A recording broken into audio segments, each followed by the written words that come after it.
ஒரே நாள்ல ஒவ்வொருத்தரும் கோடிசனார் எப்படிங்கிற தெரிஞ்சுக்கிறதுக்கு நீங்க ஆர்வமா இருக்கீங்க, அப்படித்தானே? வெறும் கப்பீஸ் வச்சு நம்மளால 40,000 சம்பாதிக்க முடியுமா? கண்டிப்பா முடியும். என்ன மனுஷன் வெறும்னே கப்பி வளர்க்கறது மூலயமா மாசம் 40,000 சம்பாதிக்க முடியும் அப்படின்னு தயிர்னு ஒரு யூடியூப் சேனல்ல சொல்லியிருக்காங்க. தேடாதீங்க, சேனல் கிடைக்காது. அந்த சேனல்ல சொல்லியிருக்க முறையில நம்ம கப்பி வளர்த்தோம் அப்படின்னா 40,000 கிடைக்குமா கிடைக்காதா அப்படின்றத இந்த வீடியோல பார்க்க போறோம். வீடியோ ஆரம்பிக்கிறதுக்கு முன்னாடி இன்னொரு விஷயம் சொல்றேன். இந்தியாவிலே ஒரு மிகப்பெரிய கப்பி ஃபார்ம், இந்தியாவிலே அவங்க தான் பெரிய கப்பி ஃபார்ம். ரீட்டைல் மட்டும் தான் அவங்க பண்ணிட்டு இருக்காங்க. ஹோல்சேல் அப்படின்னா குறைஞ்ச விலைக்கு நம்ம கொடுக்குற மாதிரி இருக்கும். ஸோ மேக்ஸிமம் எவ்வளோ ரீட்டைலில் கொடுக்க முடியுமோ டேரெக்டாக அப்படியே கொடுத்துட்டு இருக்காங்க. அவங்களோட மாத வருமானம் 30,000 50,000 எவ்வளோ மீன் விற்குதோ அதை பொறுத்து ரேஞ்சு மாறும். ஸோ அவங்களோட வருமானமே ஆவரேஜாக ஒரு 40,000 தான் இருக்கு. இவங்க சொன்ன முறையில 40,000 சம்பாதிக்க முடியுமா அப்படின்றத பார்ப்போம். வெறும் கப்பீஸ் வச்சு நம்மளால 40,000 சம்பாதிக்க முடியுமா? கண்டிப்பா முடியும். இது கேரளா கப்பீஸ் 200 பேர் நம்ம ப்ரொவைட் பண்றோம். 200 பேர்ல ஒரு பேர் நமக்கு ஒரு 45 ஆஃப்ஸ்பிரிங்ஸ் ப்ரொடியூஸ் பண்ணும். அதுல நமக்கு ஒரு 25 ஆஃப்ஸ்பிரிங்ஸ் இறந்தாலுமே நமக்கு ஒரு 20 இருக்கும். அந்த மாதிரி ரேட்ல வரும்போது நம்ம 200 பேருக்கு பாத்தீங்கன்னா அப்ராக்சிமேட்லி 5,000 குஞ்சு கிடைக்கும். தயிர் என்ன சொல்றாரு பாத்தீங்கன்னா, கேரளா கப்பிக்கு ஹைப் கொடுத்து ஆரம்பிக்கிறாரு. 200 கப்பி கொடுத்தோம் அப்படின்னா நம்ம கையில 5,000 குஞ்சுங்க இருக்கும்ன்றாரு. 60% குஞ்சுங்க சர்வே ஆகலை அப்படின்னாலும் நம்ம கையில் 5,000 குஞ்சுங்க இருக்கும் அப்படின்றாரு. ஒரு பேர் கப்பி 45 குஞ்சு இடுமா அப்படின்னு கேட்டிங்கன்னா கிடையாது. இப்போ 100 பேர் இருக்குது, அதில் ஆவரேஜாக ஒவ்வொரு பேர் எவ்வளோ குட்டி இடும் நம்ம ஒரு வேல்யூ எடுத்தோம் அப்படின்னா 8 குஞ்சு இல்லை 10 குஞ்சு அவ்வளோதான் இடுறதுக்கு வாய்ப்பு இருக்குது. அப்போ 45 குஞ்சு இடுன்னு சொல்கிறாரு. அந்த மாதிரி இடாதான்னு கேட்டிங்கன்னா இடும். அது ரொம்ப ரேரானது. இப்போ 100க்கு பார்த்தீங்கன்னா 1 இல்லை 2 கப்பி அந்த மாதிரி 30க்கு மேற்பட்ட குட்டிங்க இடுறதுக்கு வாய்ப்பு இருக்குது. அது கூட 45 கிட்ட வருமானது சொல்ல முடியாது. 45ல் இடும். ஒரு 1000ல் இன்னும் அது ஒரு 4-5 மீன் 40க்கு மேற்பட்ட குஞ்சுங்களை இடுறதுக்கு வாய்ப்பு இருக்கு. ஸோ ரொம்ப குறைஞ்ச அளவுல மீன் தான் இந்த அளவுக்கு குட்டிங்களை இடும். அண்ணன் எல்லா மீனுமே 45 குட்டிங்களை இடும் அப்படின்னு சொல்லியிருக்காரு. அதுவே எடுத்தோடனே அவர் சொல்ற பாயிண்டே ரொம்ப சிக்கலானது. அப்ராக்சிமேட்லி 5,000 குஞ்சு கிடைக்கும். அதுல நமக்கு ஒரு 2,500 பேர்ஸ் இருக்கு. ஒரு 50 டேஸ்ல நமக்கு ஃபுல்லா வளர்ந்துரும். அந்த 5,000 குஞ்சுல 2,500 பேர் இருக்கு அப்படின்னு சொல்றாரு. அண்ணன் சரி சமமா ஆண் பெண் பிரிச்சுட்டாரு. எந்த ஒரு உயிரினம் குட்டி இட்டு நம்ம அதுல வியாபாரம் பண்றோம் அப்படின்னாலும் ஆண் பெண்ணை நம்மளால கணிக்க முடியாது எத்தனை இறங்கும்னு. இவங்க சரி சமமா பிரிச்சிடுறாங்க. இப்போ நம்ம ஆவரேஜா எடுத்த அந்த 8, 10 சரி 8ன்னு வச்சுப்போமே, அதுபடி பார்த்தா 200 பேர்ல நமக்கு 1,600 குஞ்சுங்க கிடைக்கும். இது ஒரு 50 டேஸ்ல நமக்கு ஃபுல்லா வளர்ந்துரும். இந்த 50 டேஸ்க்கு அப்புறம் நாங்களே உங்கள்ட்ட பேர் 18 ரூபாய் வாங்கிடுவோம். அப்படி இல்லை தனியா நானே ரீட்டைல் ஷாப்ல போய் கொடுக்குறேன்னா நீங்க ஒரு பேரை ஒரு 30 to 35 ருபீஸ் வரைக்கும் நீங்க வித்துக்கலாம். அப்பனா உங்களுக்கு அதோட வருமானம் கூட தான் இருக்கும். ஆனா எங்கள்கிட்ட கொடுக்கறதுலயே உங்களுக்கு ஒரு மேக்ஸிமம் ப்ராஃபிட் இருக்க தான் செய்யும். நாங்க வெறும் மீனை மட்டும் ப்ரொவைட் பண்ணாம நாங்க அதுக்கான டேங்க் அதோட மோட்டர் ஃபெசிலிட்டிஸ் எல்லாமே நாங்களே செட் பண்ணி கொடுத்துருவோம். இப்போ பைபேக் அப்படின்ற ஒரு கான்செப்ட் உள்ள கொண்டு வராங்க. நீங்க மீனை நாங்களே கொடுத்துருவோம், டேங்க் கொடுத்துருவோம், அதை வளர்த்து நீங்க எங்ககிட்ட கொடுத்தீங்கன்னா நாங்களே வாங்கிப்போம் அப்படின்னு சொல்றாங்க. ஸோ பைபேக் பண்ற எல்லார்ட்டையுமே எனக்கு என்ன கேட்க தோணுதுன்னா, இப்போ உங்ககிட்ட டேங்க்கும் இருக்கு, அதுக்கான மீன் இருக்கு, அதுக்கான உணவு இருக்கு அப்படின்றப்ப அதை நீங்களே டேங்குக்குள்ள போட்டு ஃபீடு போட்டு இனப்பெருக்கம் பண்ணி விற்கலாம்ல. எதுக்கு வேற ஒருத்தட்ட டேங்க் மீன் எல்லாத்தையும் வித்துட்டு அவங்க அதை வளர்த்து கொண்டு வரப்ப பைபேக் பண்றீங்க? அது உங்களுக்கு லாஸ் தானே. உங்ககிட்டே இருக்கிறது எதுக்கு அடுத்தவங்ககிட்ட கொடுத்து பண்ணணும்? ஏன் லாஸ்ட்ல பைபேக் பண்றாங்கன்றது எனக்கு தெரிய மாட்டுது. ஸோ இந்த பைபேக் கான்செப்ட்ல அதாவது 1,600 குஞ்சு என்னோட அந்த கால்குலேஷன்ல பார்த்தா கூட மாசம் 28,800 வருது. பட் இந்த மாதிரி நம்ம குஞ்சுங்களை எடுத்துட்டு கொடுத்தோம் அப்படின்னா திரும்ப எடுத்துப்பாங்களான்னு கேட்டிங்கன்னா என்னென்ன ரீசன் சொல்லுவாங்கன்னு நான் சொல்றேன். குஞ்சுங்களுக்கு வளர்ச்சி சரியில்லைன்னு சொல்லிட்டு ரிஜெக்ட் பண்றதுக்கு வாய்ப்பு இருக்கு. உங்க மீன் எல்லாத்துக்குமே உடம்பு சரியில்லை அப்படின்னு சொல்லிட்டு அதை ரிஜெக்ட் பண்றதுக்கு வாய்ப்பு இருக்கு. அதுக்கப்புறம் பார்த்தீங்கன்னா இது லிமிட்டட் டைம்னு ஒரு வீடியோவில் சொல்லியிருக்காங்க. பைபேக் ஒரு குறிப்பிட்ட நேரம் வரைக்கும் தான் சொல்லியிருக்காங்க. நான் எங்கள் வீடியோலேயே சொல்லிட்டோம். ஸோ இது லிமிட்டட் டைம் தான், இது முடிஞ்சு போச்சு அப்படின்னு சொல்லி ரிஜெக்ட் பண்ணுறதுக்கும் வாய்ப்பு இருக்குது. அப்படியே அவங்க பைபேக்கில் வாங்கினாலும் ஒருத்தர் 2 பேர்கிட்ட வாங்குவாங்க. வீடியோக்காக வாங்கி வீடியோ எடுத்து போட்டுட்டு மற்ற யார்கிட்டையுமே கண்டிப்பாக பைபேக் வாங்க மாட்டாங்க. இது நான் இவங்கள வச்சு சொல்லலை. இந்த மாதிரி பைபேக் வச்சு பிஸ்னஸ் பண்ணுற எல்லாருமே இதுதான் பண்ணுறாங்க. எதனா ஒரு சப்பக்கட்டு கட்டி ரிஜெக்ட் பண்ணிடுறாங்க, திரும்பி வாங்க மாட்டாங்க. 1-2 பேர்ட்ட வாங்கி வீடியோ போட்டுக்கிறாங்க. ஸோ நமக்கு 28,800 ரூபா கிடைக்குது. ஆவரேஜா 8 குட்டி ஒரு பேர்ல கிடைக்குதுன்னு நம்ம கணக்கு போட்டு இவங்க பைபேக் பண்ணா, பட் பைபேக் பண்ண மாட்டாங்க. Idea ready. என்ன ஐடியா கேட்டீங்கன்னா, நான் எப்படி விளம்பரம் கொடுத்து ஒரே நாள்ல ஒவ்வொருத்தையும் 100 ரூபா வாங்கி பணக்காரன் ஆயிருக்கணும், அதே மாதிரி நீங்க ஒவ்வொருத்தரும் விளம்பரம் பண்ணி ஒரே நாள்ல ஒவ்வொருத்தையும் 100 ரூபா வாங்கி மீனை மட்டும் ப்ரொவைட் பண்ணாம நாங்க அதுக்கான டேங்க் அதோட மோட்டர் ஃபெசிலிட்டிஸ் எல்லாமே நாங்களே வந்து செட் பண்ணி கொடுத்துருவோம். இப்போ 2 டயர் டேங்க் அமௌண்ட் ஒரு 26,000 வரும். இப்போ 4 டயர் டேங்க் போட்டோம்னா ஒரு 50,000 கிட்ட நமக்கு இன்வெஸ்ட் பண்ற மாதிரி இருக்கும். நீங்க இதுல போட்டீங்கன்னா ப்ராஃபிட் ஒரு 40,000 கிடைக்குன்னா அது டபுள் டைம்ஸ் கிடைக்கும். 40னா ஒரு 80,000 கிட்ட நமக்கு ப்ராஃபிட்டே இதுல கிடைக்குது. முன்னாடியே சொன்ன பார்த்தீங்களா? ஸோ டேங்க் கொடுத்துட்றாங்க, மோட்ரு, ஃபுட்டு, மீன் எல்லாமே கொடுக்குறாங்க. உங்ககிட்ட கொடுத்துட்டு அவங்களே பைபேக் பண்ணிக்கிறாங்க. ஏன் அவங்க அதை உற்பத்தி பண்ண மாட்டாங்கன்றது எனக்கு தெரியலை. அதே மாதிரி இந்த 2 டயாமீட்டர் டேங்க், 4 டயாமீட்டர் டேங்க் எல்லா வீடியோலையும் வந்து அது கூவிக்கிட்டே இருக்காங்க. உங்களுக்கு தேவை 4 டயா தொட்டி இல்லைன்னா 2 டயா தொட்டி. 2 டயா ஒரு தொட்டியோட அளவு எவ்வளோன்னு பார்த்தீங்கன்னா 14x14 இந்த ஒரு தொட்டி அமைச்சிருக்காங்க. 2 டயர் டேங்க் வந்து அமௌண்ட் வந்து ஒரு 26,000 வரும். இப்போ 4 டயர் டேங்க் போட்டோம்னா ஒரு 50,000 கிட்ட நமக்கு வந்து இன்வெஸ்ட் பண்ற மாதிரி இருக்கும். நிறைய செஞ்சு வச்சுட்டாங்க போல இருக்கு.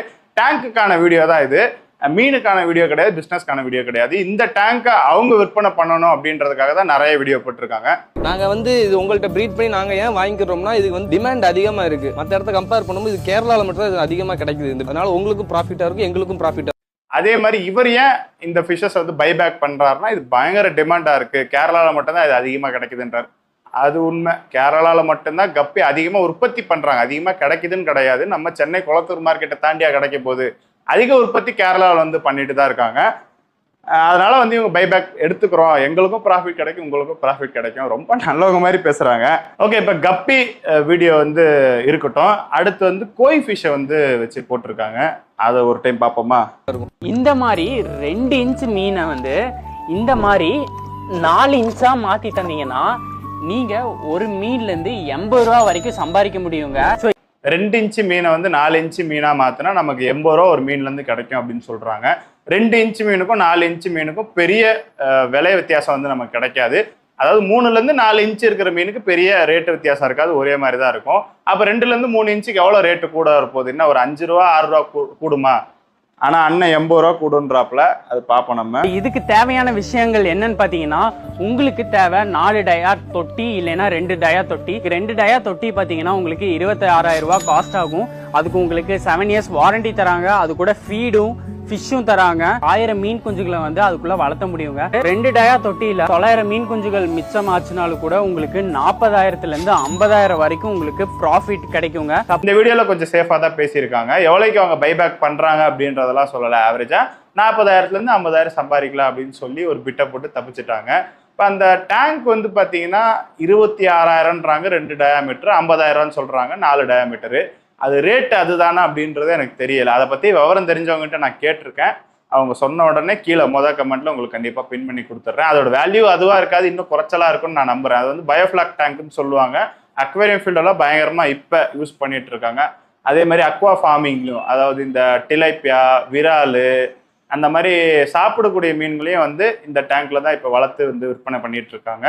மேபி அதுக்கெல்லாம் வந்து இந்த பயோஃபிளாக் வந்து யூஸ் ஆகலாம்.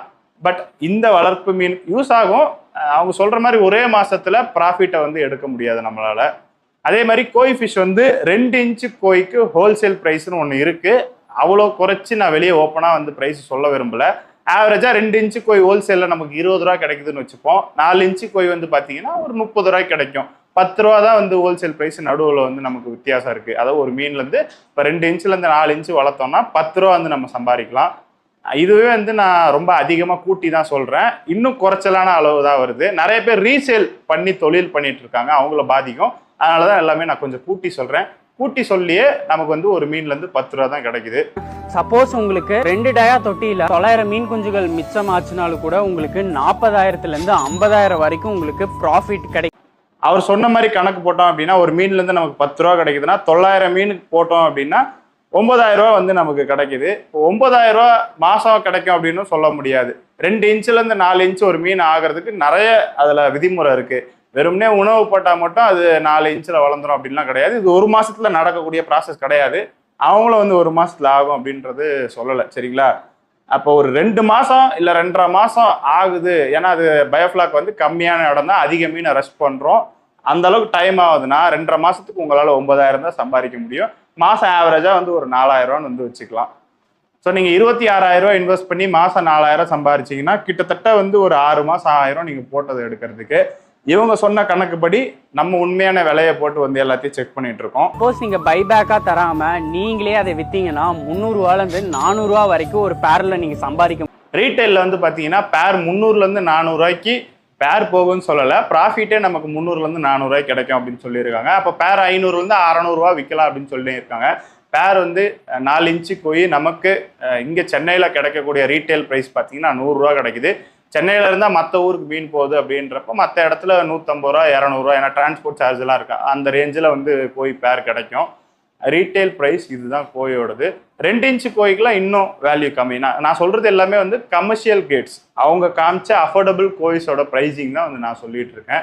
ஸோ இந்த அளவுக்கு சீப்பராக இருக்கக்கூடிய 100 ரூபா பேர் இருக்கக்கூடிய மீனை 600 ரூபாய்க்கு விற்கலாம். அதில் 300லேருந்து 400 ரூபா வரைக்கும் நீங்கள் ப்ராஃபிட் பார்க்கலாம் அப்படின்றது தான் இந்த தயிர் சேனலில் சொல்லியிருக்காங்க. இவங்க வீடியோ பார்த்ததுல ஒரு விஷயம் நான் நல்லா கற்றுக்கிட்டேன். ஒருத்தனை ஏமாத்தணும்னா அவனோட ஆசையை வந்து தூண்டணும். இந்த மாதிரி டெய்லி ஒரு வீடியோ பார்த்தோன்னா நம்ம நிறைய விஷயங்கள் வந்து கற்றுக்கலாம் போல இருக்கு. இவங்க ஒவ்வொரு வீடியோலையும் வந்து 40,000லேருந்து 50,000 சம்பாதிக்கலாம் அப்படின்னு சொல்லி ஆசையை வந்து தூண்டுறாங்க. இவங்க வந்து அந்த வேல்யூ ஃபிக்ஸ் பண்ணிக்கிறாங்க. 40,000 சம்பாதிக்க முடியுன்ற வேல்யூ ஃபிக்ஸ் பண்ணிட்டு அதுக்கப்புறம் டேட்டாஸை போட்டு கால்குலேட் பண்ணி அந்த 40,000லேருந்து 50,000 அப்படின்றத கொண்டு வராங்க. இவங்க கால்குலேட்லாம் சொல்றதை பார்த்து நிறைய பேர் வந்து உண்மைன்னு நம்பிடுவாங்க. பட் உண்மை கிடையாது. ஃபால்ஸான டேட்டாஸை வச்சு இவங்க கால்குலேட் பண்ணி முன்னாடியே முடிவு பண்ண அந்த அமௌண்ட்டை வந்து அவங்க கொண்டு வந்து காமிச்சு இவ்வளோ சம்பாதிக்கலாம் அப்படின்றத வந்து சொல்றாங்க. இவங்க வீடியோஸ்லாம் வந்து பார்த்தீங்கன்னா நிறைய சின்ன பசங்க தான் இருக்காங்க. ஆக்சுவலாக வந்து வீடியோ போடுறது வந்து தயிர்னு ஒரு சேனலு. இந்த பயோஃப்ளாக் டேங்கை வந்து செய்யறது வந்து பார்த்தீங்கன்னா அது ஒரு பில்லோவே தலகாணி வலி அப்படி ஒரு கம்பெனி வந்து இதை பண்ணிட்டு இருக்கு. அது வந்து ஒரு ஸ்டார்ட் அப் கம்பெனின்னு நினைக்கிறேன். ஏன்னா நிறைய சின்ன பசங்க தான் அது சம்பந்தமான வீடியோஸ் எல்லாம் இருக்காங்க. கம்பெனிக்கான பேக்ரவுண்ட் செக் எதுவுமே நான் பண்ணலை. எனக்கு இந்த வீடியோக்கு அந்த அவசியம் கிடையாது. ஸோ அதனால அந்த கம்பெனியை பற்றி பெருசாக தெரியல. தயிர் சேனல் வேற, இந்த பயோஃப்ளாக் டேங்க் செய்கிறவங்க வேற, 2 பேரும் கொலாப் பண்ணிட்டு இருக்காங்க. நிறைய கரெக்டான முறையில் வந்து பிஸ்னஸ் பண்ண முடியும். தவறான முறையில் பண்ணி பிஸ்னஸ் கொண்டு போனோம்னா நான்லாம் இன்னத்துக்கு ஏதோ ஒரு நல்ல இடத்துல இருந்துட்டு இருப்பேன். பட் கரெக்டான முறையில் பண்ணுறது தான். இப்போ இந்த பயோஃப்ளாக் டேங்க்லாம் வந்து பார்த்தீங்கன்னா ஃபார்மிங் ஃபீல்டுலையும் அக்வேரியம் ஃபீல்டுலையும் நல்ல ரீச்சில் இருக்குது. இப்போ நீங்கள் இதை செட் பண்ணுறீங்க அப்படின்னா ஒரு 3 மாதம் 4 மாதம் கழிச்சே போட்ட காசை எடுத்துடலாம். அதுக்கப்புறம் வர்றதெல்லாம் ப்ராஃபிட் தான். அந்த மாதிரி உண்மையை சொல்லி அவங்க பிஸ்னஸ் பண்ணாலும் எவ்வளோ பேர் அதை வந்து பண்ணுறதுக்கு ரெடியாக இருப்பாங்க. ஆனால் அவங்க வந்து நீங்கள் மாதத்துலேயே வந்து போட்ட காசையும் எடுத்துடலாம், 1 மடங்கு மேலே வந்து ப்ராஃபிட்டையும் எடுத்துடலான்னு வாயில் வந்ததெல்லாம் அடிச்சு விட்டு பிஸ்னஸ் வந்து பண்ண பார்க்குறாங்க. ஸோ நல்ல ஒரு மார்க்கெட் இருக்குது பயோஃப்ளாக் டேங்க்ஸுக்கு. அதை கரெக்டான முறையில் பண்ணால் இவங்க எங்கேயோ போகலாம். இந்த மாதிரி கேவலமான வேலை பண்ண வேணாம் அப்படின்னு தயிர் சேனல்கிட்டையும் தலகாணி வலிக்கிட்டே சொல்லி இந்த வீடியோவை முடிச்சுக்கிறேன்.